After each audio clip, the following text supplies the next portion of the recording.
Et salut à toutes et à tous les amis, on se retrouve pour l'épisode 2 de DLNC, la série où je commande du coup mes matchs Draft League. Donc j'espère que vous allez bien, moi ça va plutôt pas mal. On se retrouve justement pour ce deuxième épisode où je vais affronter MXF dans le cadre de la ODD. Donc c'est là... Si je me souviens bien, c'est l'Open Duo Draft, voilà, qui se déroule sur Pokéax et qui est dirigé par Arak. Voilà, petit clin d'œil à toi. Si tu passes par la poto Arak, c'est une DL en duo, mais bon, ça ne concerne pas vraiment le match d'aujourd'hui. Aujourd'hui, je vais vous compter donc le match contre MXF dans le cadre de cette Draft League. Vous avez ma draft juste à gauche, la sienne juste à droite, pardon. On a un peu trop de Draft League dans cette phrase.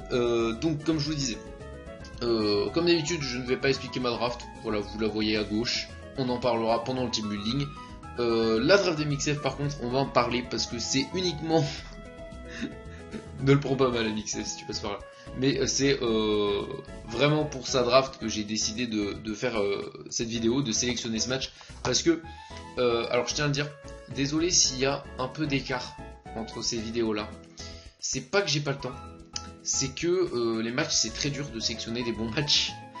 Là, en l'occurrence, comme vous allez voir que le style de draft, comme il est très courant, le style de draft des MXF et surtout les Pokémon qui l'utilisent, c'est des Pokémon qu'on voit très souvent ensemble. Du coup, je me suis dit que ça pouvait être sympa de montrer un peu quels sont les points forts, les points faibles de ces drafts-là. Pour ceux qui débutent ou ceux qui souhaitent s'améliorer, voilà, sur la chaîne, hein. Comme d'habitude, je le dis, la chaîne a pour objectif d'être le plus pédagogique possible. J'en profite aussi de cette petite intro qui sera un peu longue, je suis désolé. La prochaine fois, ce sera mieux, j'espère. Mais je tiens à vous remercier pour tous les retours géniaux que j'ai eu sur l'épisode 1. Vraiment, vous savez pas comme ça m'a fait plaisir. J'ai eu des très bons retours, des critiques toujours très constructives quand il y en avait. Voilà, il y en a eu très peu, hein, des critiques entre gros guillemets. C'est juste des petites propositions d'amélioration ou autres. Vraiment, merci beaucoup à tous ceux qui ont pris le temps de poster un commentaire. Même le à toi de jouer a été... vous avez bien joué le jeu. Je sais pas si ce format reviendra en soi. Dites-moi si ça vous intéresse. Là, on ne va pas le faire pour cette vidéo. Voilà, parce que je la fais un peu en freestyle. Mais dites-moi si ça vous intéresse d'avoir toujours le à vous de jouer. Voilà, dans les épisodes de DLNC. Ça m'intéresse. Donc passons maintenant à la présentation de la draft de MXF. Une draft... Pour ceux qui connaissent le format Draft League plutôt bien et qui en ont fait beaucoup, vous devez être habitué à voir ce genre d'archétype, puisqu'on a du Lopunimiga, du Victini, du Hippowdon, du Florge, du Serperior, du Rotom-Mow, du Vaporeon, du Palossand, du Pyroar, du Murkrow et du Electivire. Donc une draft, tout ce qu'on peut appeler balanced, ou voilà, balanced, pas semi-stall, je vais pas déconner, balanced. Mais du balanced, du hard balanced. C'est-à-dire que c'est vraiment, t'as hard offense et hard def à côté, quoi. C'est vraiment, y a peu de choses qui sont un peu entre les deux, tu vois. C'est très tranché comme rôle. C'est un genre d'archétype qu'on va croiser plutôt souvent en Draft League, et donc je vais essayer de vous donner quelques conseils pour essayer de le passer au mieux. Je préviens, là je vais donner quelques conseils en rapport avec mon team building. Il faut savoir que je n'avais pas un mauvais match-up, c'était pas exceptionnel, mais j'avais globalement des Pokémon qui avaient des bons rôles par rapport à sa draft. Donc je tiens à le dire, oui, là j'ai eu un peu tout ce qu'il fallait pour passer ce genre de draft. Après, c'est pour ça que mes conseils vont tous coller avec mon team build. Si vous n'avez pas un ou deux éléments que je vais vous donner, c'est pas grave, hein, clairement, hein, le draft league de toute façon c'est de l'impro, c'est du... Voilà, c'est absolument pas grave, c'est juste que je vais vous donner un peu tout ce qui selon moi est intéressant pour passer ce genre de draft. Voilà, et on verra par la suite si ça a marché ou pas. Donc une draft extrêmement offensive, puisqu'on a du LOP. En fait, cette draft se divise en trois catégories. Les Pokémon offensifs purs, Lopunimiga, Serperior, voilà, c'est des Pokémon qui vont être là que pour taper, Electivire, même Pyroar, hein. Voilà, c'est des Pokémon très offensifs, très incisifs. Deuxième, les Pokémon défensifs. Mais quand je dis défensif, c'est pas du bulk, hein, c'est de la pure défense. Florge, Hippowdon, Vaporeon, Palossand, voilà, c'est des Pokémon très forts défensivement. Et enfin, et c'est pour ça que j'ai pas mis Victini, hein, vous l'aurez remarqué dans les Pokémon offensifs, c'est ce que j'appelle, bon, les pivots. Ce que j'appelle les pivots dans ce genre d'équipe. Victini et Rotom-Mow ici. Voilà, c'est des Pokémon en fait qui vont aider l'équipe énormément. C'est les plus importants dans ce genre de draft. Hein. Vous comprendrez pourquoi. D'ailleurs, restez après la fin du match. Hein. Restez après la fin du match parce que je débrieferai un peu. J'expliquerai certaines choses, mais voilà. Ces pivots sont très importants. Voilà, c'est les Pokémon en fait qui vont être le plus versatiles et qui vont finalement faire le plus mal dans ces équipes. Puisqu'ils peuvent être joués défensivement ou offensivement, ça dépend, voilà. Ils peuvent avoir quelques petites variantes. En tout cas, let's go pour mon build. C'est pas une draft du tout facile hein, à draft contre, mais j'ai essayé de trouver quelques petites astuces. En tout cas, après cette intro de 6 minutes déjà, abusé, on attaque directement avec mon premier Pokémon qui est Escadrille, Street Creed, donc que je joue Grandium Z, donc avec un set Wall Breaker, puisque évidemment, puisqu'il y a du wall, il faut du wall breaker contre ce genre de draft, c'est obligatoire. J'ai eu de la chance, j'ai un wall breaker qui peut se permettre de faire un kill, peu importe le Pokémon qui arrive en face de lui défensivement. Voilà, puisque une fois que je vais placer dans Slam, et bien Z-Séisme va mettre un OHKO sur Hippowdon, va mettre un OHKO sur Florge, va mettre un OHKO sur Rotom-Mow, puisque vous avez remarqué que je joue Wall Breaker, et va mettre un OHKO sur Palossand ou encore Vaporeon. Donc, et toute la draft derrière, hein, vous l'aurez compris. Sauf, évidemment, Murkrow qui est immunisé. Donc ça fait extrêmement mal. On a derrière Aeronet qui va venir mettre la pression sur Florge. SD, évidemment, pour le setup. Et le spin, puisque de toute manière, j'avais pas de quoi enlever les rocks. Vu qu'il n'y a pas Palossand, vu qu'il y a Hippowdon, c'est quand même sympa d'avoir de quoi les enlever. On a une réparte, alors qui n'a pas été faite à la va-vite. Hein, c'est juste pour dépasser Rotom-Mow, full speed, on sait jamais. Voilà. Donc, Escadrille, l'objectif. Et ça, je vous conseille vraiment pour ce genre de draft, c'est très important de savoir exactement quel Pokémon va faire quoi sur qui. C'est très important. Par exemple, votre Wall Breaker, vous devez exactement savoir sur qui il va se placer quand. Parce que imaginez que ce Pokémon ne soit pas là, ça va vous permettre d'improviser. Puisqu'un Pokémon en drafting en général, il va toujours tenir le même rôle jusqu'à ce qu'on décide de le garder comme Death Fodder par exemple. Par exemple, Escadrille, il va toujours garder le rôle ici de si jamais Florge est là, il va toujours venir hard sur Florge pour mettre la pression. Sur un de mes précédents matchs, il venait sur Aromatis. Voilà, c'était toujours son rôle. Donc, voilà, c'est important de savoir sur qui va se placer pour pouvoir faire le plus de dégâts possible. Je vous encourage à avoir cette réflexion, à essayer d'imaginer un peu comment vous pourrez poser SD face à ces Pokémon défensifs. Parce qu'il faut faire attention, hein, parce que Lop me one-shot, Victime one-shot, Hippowdon me one-shot, Serperior me fait très mal, Vaporeon me one-shot sûrement, ou alors me fait excessivement mal, donc il faut faire attention. Ensuite, deuxième point très important en plus du Wall Breaker face à ce genre de draft, hein, qu'on va appeler le Hard Balanced, c'est les Pokémon défensifs. Ici on a Psycho, mon Mesprit, que je joue de manière défensive. Pourquoi full défense? Tout simplement pour Lop, hein. Clairement c'est mon check-in à Lop. Puisque je joue Psycho évidemment pour toucher Lopunny, et un peu tout le reste, Rotom-Mow, tout ça, parce que j'avais fait un try-out avant le match et donc je savais que je touchais pas trop Rotom, ça pouvait être gênant, donc je joue Psycho. Sabotage, puisque saboter est vraiment très important sur ce genre de draft, puisque il y a des restes absolument partout sur le Pokémon défensif, donc c'est très intéressant de faire nos coffres. Grass Knot pour Hippowdon et Palossand. Ça c'est très cool aussi, puisque la règle d'or, enfin c'est une règle très importante sur vos Pokémon défensifs. J'espère en tout cas qu'ils sont très polyvalents, puisque il faut impérativement qu'ils aient de quoi toucher les Pokémon défensifs adverses et pas que du toxique, parce que le problème de toxique c'est qu'il y a beaucoup de heal bell dans ce genre de draft. Là il y en a deux, Florge, Vaporeon, pas de chance, ça fait partie des meilleurs du jeu. Donc vraiment essayez de pouvoir mettre la pression constamment avec le Pokémon défensif. Ici, sabotage, parce que ça peut saboter l'objet de Rotom s'il vient trop free, des restes de Florge et vous verrez que ça va beaucoup servir. Hippowdon, on peut saboter des restes, un Rocky Helmet, une baie. Donc voilà, c'est excessivement important. Victini, on peut lui virer un Scarf, un Band. Donc voilà, c'est super important d'avoir de quoi toucher là. Et surtout d'adapter en fonction de vos besoins. Là, vous allez voir, j'ai une team plutôt weak à Hippowdon. Si on enlève le fait que Minotaur peut le passer. j'ai une team plutôt weak en switch direct, c'est-à-dire que comme ça, si je suis pas déjà placé Minotaur, j'ai du mal à venir sur lui. Du coup, mes sprites, bah voilà, je me dis, je prends l'initiative, je me dis, bah je vais lui mettre de la pression avec mes sprites, comme ça équilibre un peu, et vous allez voir que bon, Hippo down, voilà, j'ai quand même de quoi le passer légèrement. Et enfin, on a Healing Wish, tout simplement, puisque j'ai du wall break, autant en profiter et mettre Healing Wish, on sait jamais, ça peut me soigner d'un statut, ça peut aider mon sweeper qui arrive juste après à revenir une fois sur le terrain ou plusieurs, et je joue cette répartition pour évidemment choper au mieux Lockpin. Me demandez pas pourquoi j'ai mis 4 en attaque, c'est juste un fail. On enchaîne tout de suite avec Green String qui est mon méga Sceptile, comme vous le voyez sur ma draft qui est juste à gauche de l'écran. Donc que je ramène avec un set physique. Alors là, voilà, j'ai eu de la chance.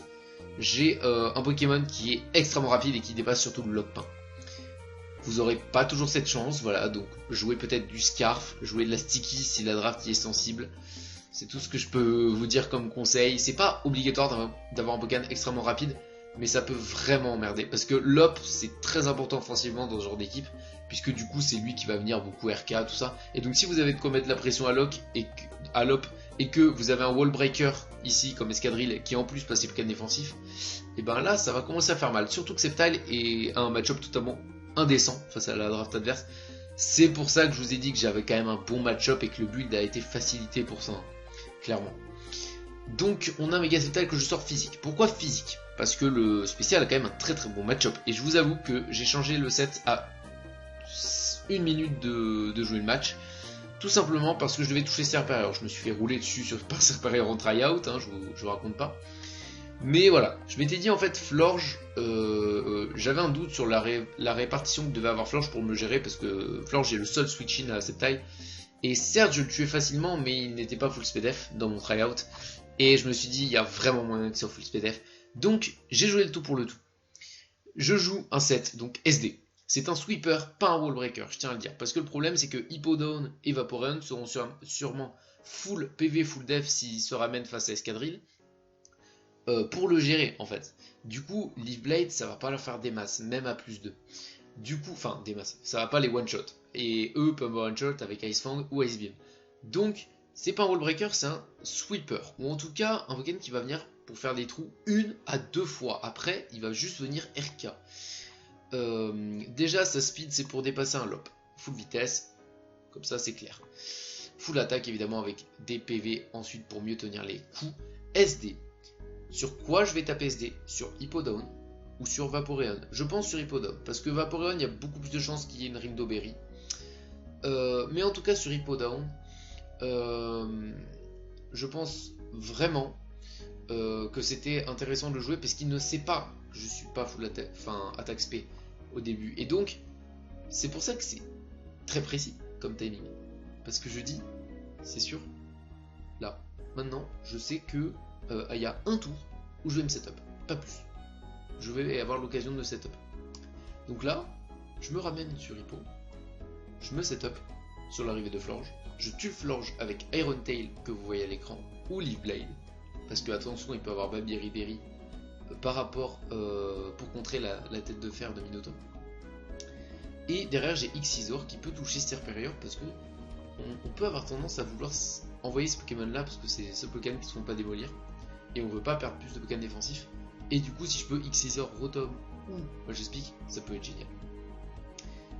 On enchaîne tout de suite avec Amazon Prime, le Clefable.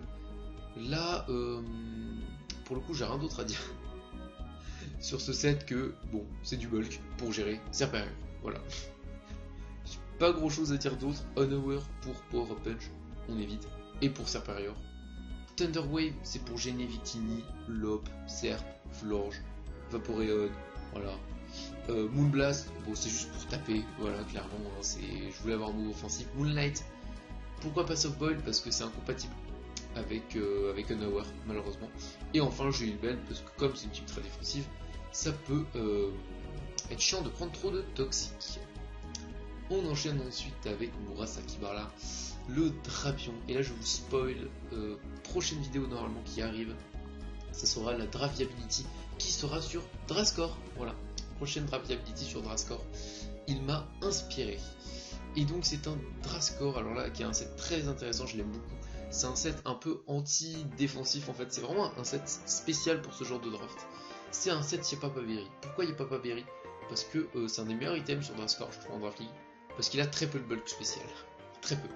Ce qui fait que Aquali peut le 2 HKO, enfin le 3 HKO, mais bien 3 HKO, Rotom aussi, avec des Volt Switch aussi offensifs, Florge aussi, etc. Du coup, il va pouvoir prendre 2 coups, et ça va être nécessaire à l'utilisation de knock-off, parce que évidemment on va virer tous les restes. On va utiliser Toxic Spike pour emmerder les Pokémon défensifs comme Hippowdon, pour emmerder Lopunny. Et Toxic Spike, il faut savoir que ça emmerde plus les Pokémon comme Lopunny que Hippowdon. D'ailleurs, petite astuce, quand vous voulez aussi gêner les Pokémon offensifs, je vous conseille de mettre qu'une couche de Toxic Spike parce que ça aura plus d'effet à court terme. Et donc c'est important avec des Pokémon qui viennent qu'une ou 2 fois, enfin que sur une ou 2 fois histoire de RK, d'avoir des dégâts plutôt récurrents. Et je joue Poison Jab parce que c'est un très bon match-up sur Florge, sur Superior et sur Rotom.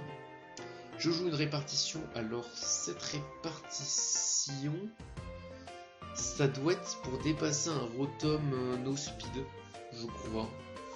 Ou j'ai un doute. Je ne saurais vous dire là tout de suite. Je crois que c'est un Rotomo, soit un Rotomo full speed modeste. Il me semble que c'est ça, ça doit être ça. Hein. Parce que je vois pas trop ce que j'aurais pu sortir d'autre.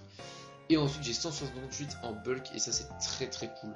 Parce que du coup ça me permet d'avoir pas mal de bulk. Et j'avais poursuivi justement pour le Victini. Et enfin on finit avec Rocky le Gigalith. Alors ce Pokémon il est là exclusivement pour Victini. Voilà. C'est clair, c'est net. Victini, c'est vraiment une menace. Si vous avez de quoi gérer les corps offensifs, les plus gros Pokémon offensifs, prenez de quoi quand même, parce que sinon vous risquez d'être emmerdé par ce genre d'équipe. Un Gigalith donc, que je joue Choppleberry et Protect. Pourquoi? Parce que c'est important d'avoir des petites contre-mesures à certains Pokémon comme Lopunny ou Victini. Victini c'est plus dur, mais Lopunny c'est possible. Voilà.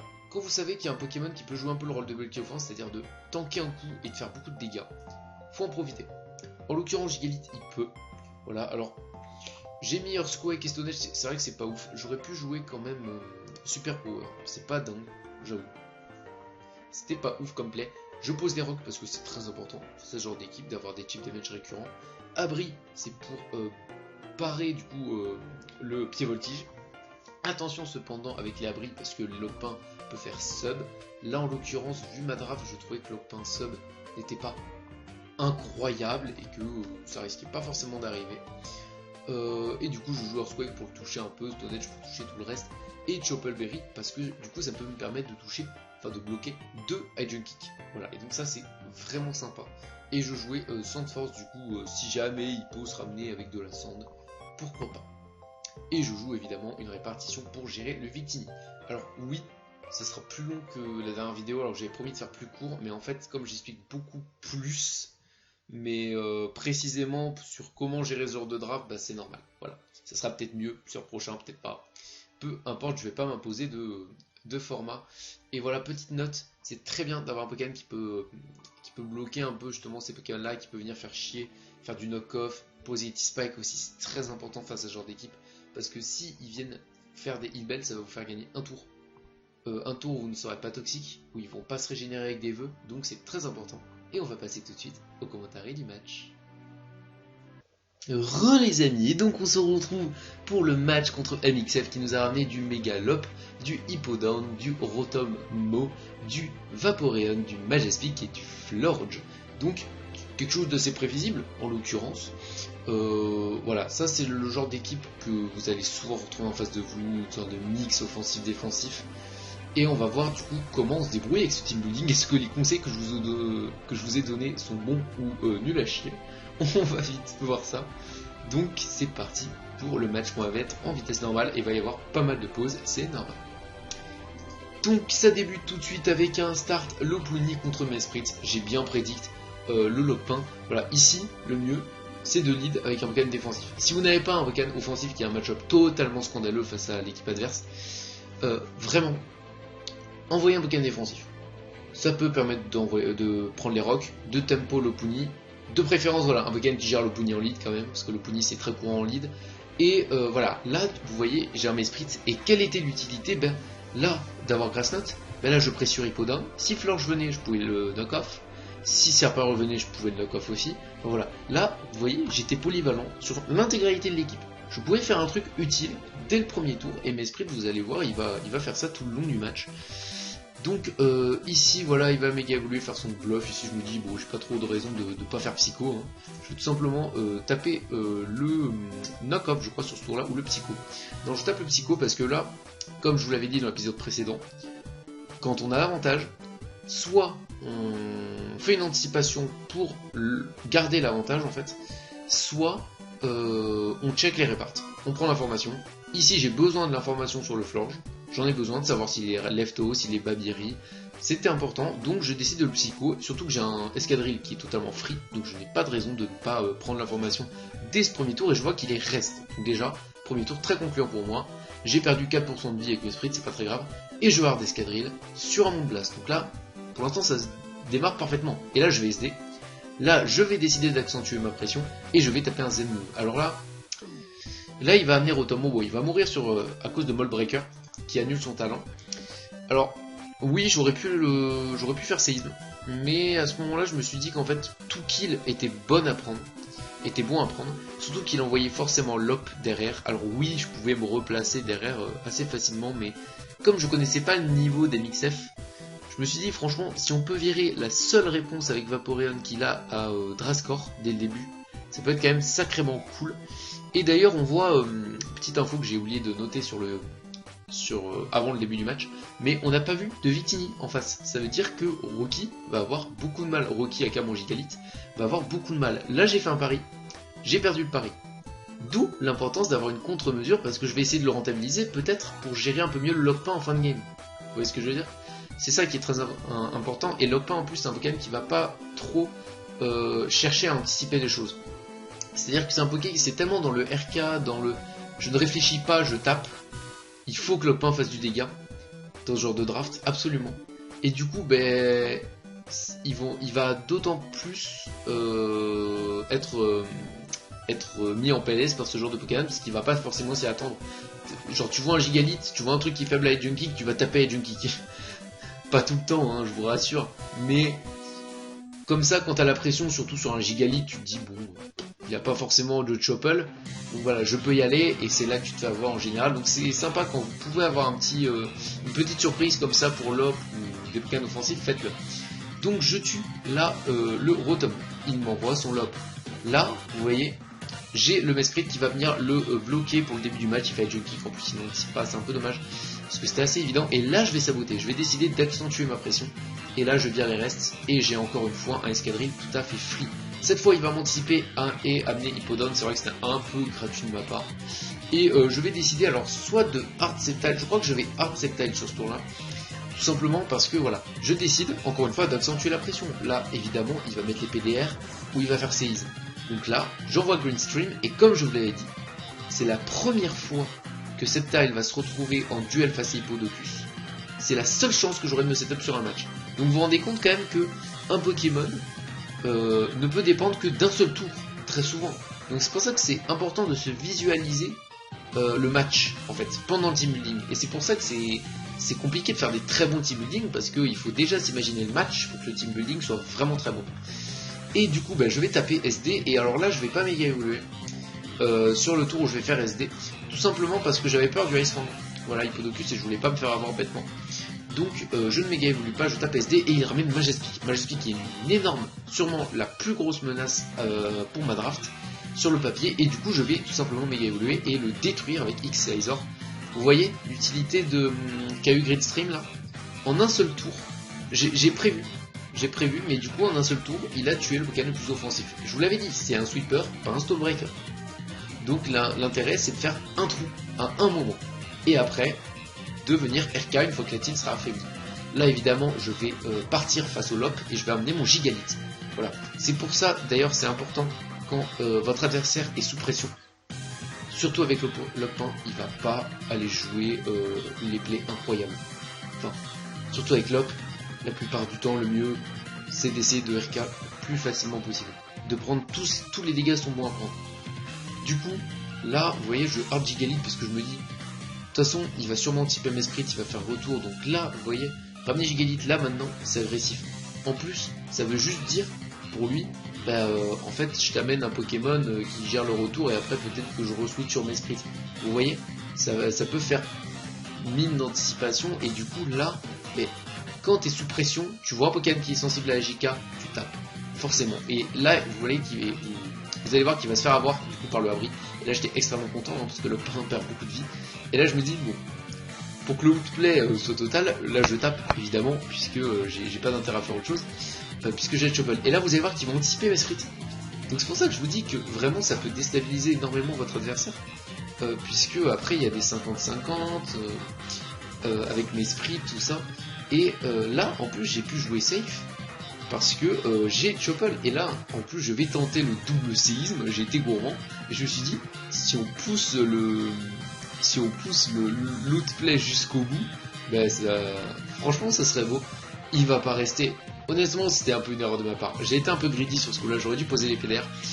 Parce que en fait après c'était encore un 50-50 et j'avais mes sprites avaient tellement de vie encore en fait, et j'avais Clef qui pouvait tenir un coup. Donc honnêtement, vu que son Naquali peut restaurer avec Vœu, pareil pour son Flange, j'aurais peut-être dû poser les PDR. Et donc là, alors je veux pas amener Gridstream évidemment, je vais amener Murasakibara qui, je le rappelle, a accès du coup à a accès à du recovery potentiel avec déjà Inbel si se fait burn et Saya Papa, donc ça peut être cool, sans compter Healing Wish. Donc là il va faire Vœu et je vais taper Poison Jab pour pressure l'arrivée de Lockpan.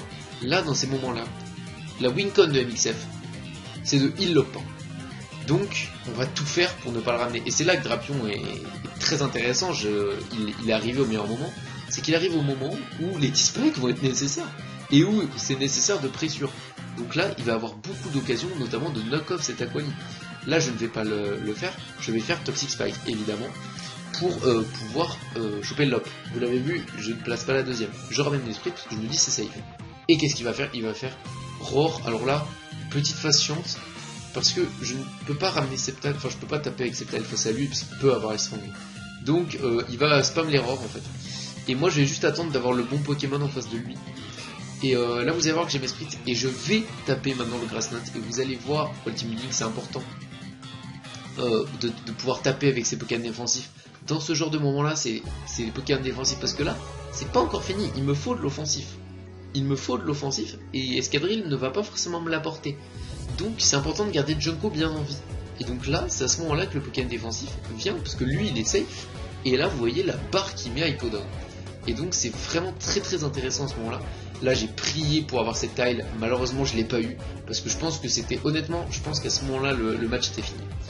Si j'avais eu cette tile, je pense que j'aurais clean en fait. J'aurais totalement clean l'équipe. Peut-être pas clean en fait, mais il avait plus aucune chance. Puisque il aurait tenu, peut-être avec Vaporeon, il m'aurait tué, parce qu'il a évidemment Ice Beam. J'aurais ramené Escadrille, je l'aurais tué, et ça aurait clean tout seul en fait. Pas avec un gros score, mais j'aurais gagné. Et donc, bon malheureusement je l'ai pas, j'envoie mes sprites à ce moment-là, il va faire slack off, et donc je vais continuer à pressure, puisque moi je récupère avec des restes, hein, de toute façon. Je continue après sur cet Hippodon, il va refaire Roar, etc.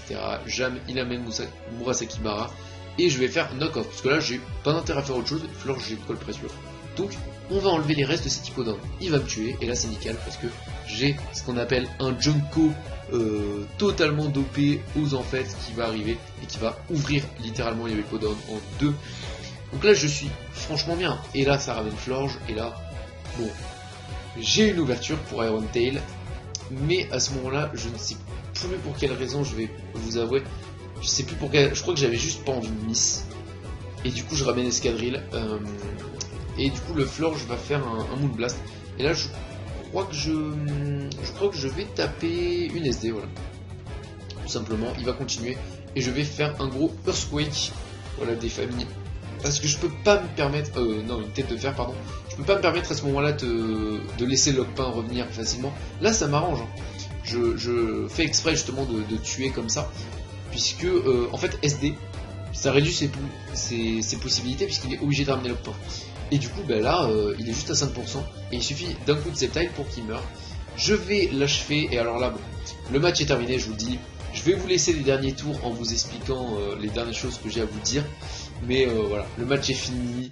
On s'est mis d'accord à la fin, vous voyez pas le chat, mais on s'est mis d'accord avec MXF pour finir le match. Voilà, il a réussi à gratter, hein. J'ai eu un peu peur à un moment, il a réussi à gratter du axe comme vous le verrez dans quelques instants, avec une petite freeze que j'ai réussi à rattraper. Mais voilà, il a été fair play, il savait de toute manière qu'en fait à partir du moment, il était obligé de tenter la freeze pour passer Clef. Et il savait que de toute manière, le temps de tuer mes autres Pokés, il aurait pas assez de Ice Beam pour passer Junko et donc que je gagnais forcément. Et il a été très fair play à MXF. Merci à lui, il a décidé de arrêter de faire Wish à un moment et de tout simplement me laisser finir la game rapidement. Donc pendant que tout ça passe en slow, non pas besoin. Donc dernière chose que j'avais à dire, déjà, oui, le match n'est pas exceptionnel. Il n'y a pas eu des plays incroyables, même MXF n'a pas été à son meilleur niveau. C'est pas grave, même on me l'a dit. Et sachez d'ailleurs, parce que c'est vrai qu'il me l'a dit, ah cool, je vais me faire humilier en vidéo. Non, vraiment, mis à part sérieusement, vraiment toutes mes vidéos sont dans un but pédagogique, je l'ai dit. Donc là, la qualité du match, peu importe. Je m'en fous de la qualité du match, du résultat, même si je perds. Hein, pour l'instant, j'ai que des matchs où je gagne de plus ou moins bonne qualité. Donc peut-être qu'il y en aura un bon où je perdrai, j'espère, parce que ça serait sympa. Mais voilà, ce que j'essaie de trouver au travers de ces matchs, et pour l'instant je trouve que c'est cool, c'est vraiment le côté, je veux vous apprendre quelque chose. Là, je voulais vous montrer un peu les points faibles de ce genre de draft, qui est, là on l'a très bien vu, le wall break, puisqu'il a joué très premier degré. Et là on arrive à la deuxième chose que je voulais vous dire, c'est que les Pokémon les plus importants de ce genre de draft, ce sont les pivots. Parce que, en fait, c'est eux qui vont donner toute l'impulsion à votre équipe. C'est-à-dire que là, vous voyez, je connaissais pas le set de Rotom, il était Yappa Berry.